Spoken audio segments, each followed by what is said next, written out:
प्रश्नकाल में आज हम बात करेंगे बांग्लादेश की, जहां आज वोटिंग जारी है। लेकिन ये कोई साधारण चुनाव नहीं है, ये वो चुनाव है जो इतिहास में दर्ज होगा, क्योंकि पहली बार मैदान में नहीं बल्कि दो बड़े सबसे चेहरे जो रहते हैं, जिसे बैटल ऑफ बेगम्स कहा जाता था, ना शेख हसीना इस बार है और खालिदा जिया का निधन हो चुका है।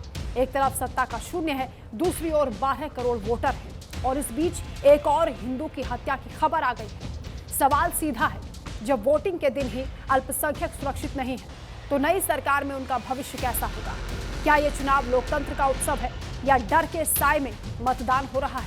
पहले आप रिपोर्ट देखिए, उसके बाद चर्चा की शुरुआत।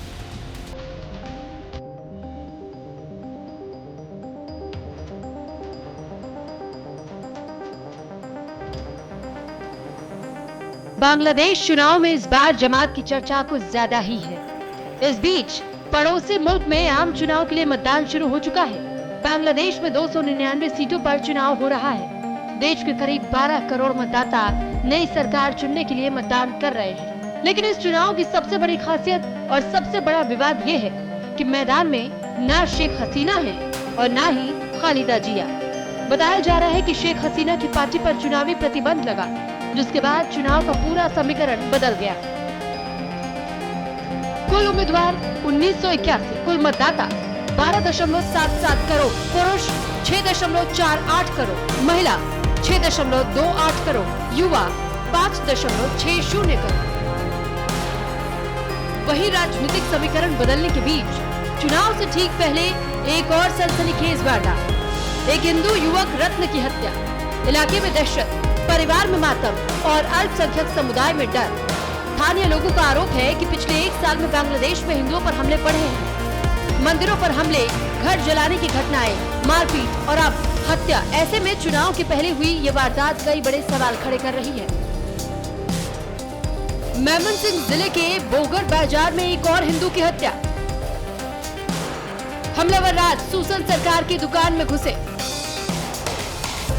धारदार हथियार से हमला किया, शटर बंद कर भागे। 62 साल के सूसन चंद्र चावल व्यापारी थे। विशेषज्ञ मानते हैं चुनाव किसी भी लोकतंत्र का सबसे बड़ा उत्सव होता है, लेकिन जब वोटर ही डर में हो तो क्या ये उत्सव अधूरा नहीं? बांग्लादेश में सुरक्षा के बड़े दावे किए जा रहे हैं। भारी पुलिस बल तैनात है, अंतर्राष्ट्रीय निगरानी भी है, लेकिन जमीन से जो तस्वीरें आ रही हैं, वो चिंता बढ़ाने वाली है।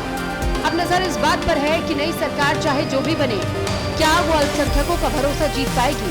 क्या हिंसा पर लगाम लगेगी या डर का ये सिलसिला जारी रहेगा?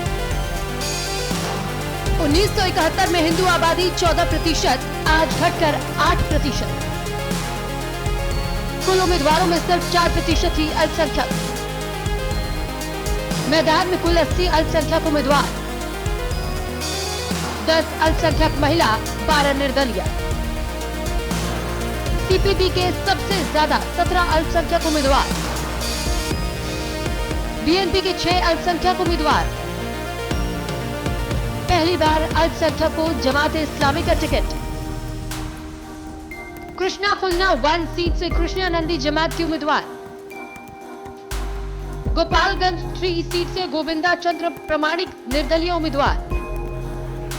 तो बांग्लादेश में आज सिर्फ वोट नहीं डाले जा रहे, आज तय हो रहा है वहां के लोकतंत्र की दिशा और अल्पसंख्यकों का भविष्य। सबसे बड़ा सवाल, क्या नई सरकार सुरक्षा और भरोसा दे पाएगी या चुनाव खत्म होने के बाद डर और गहरा जाएगा?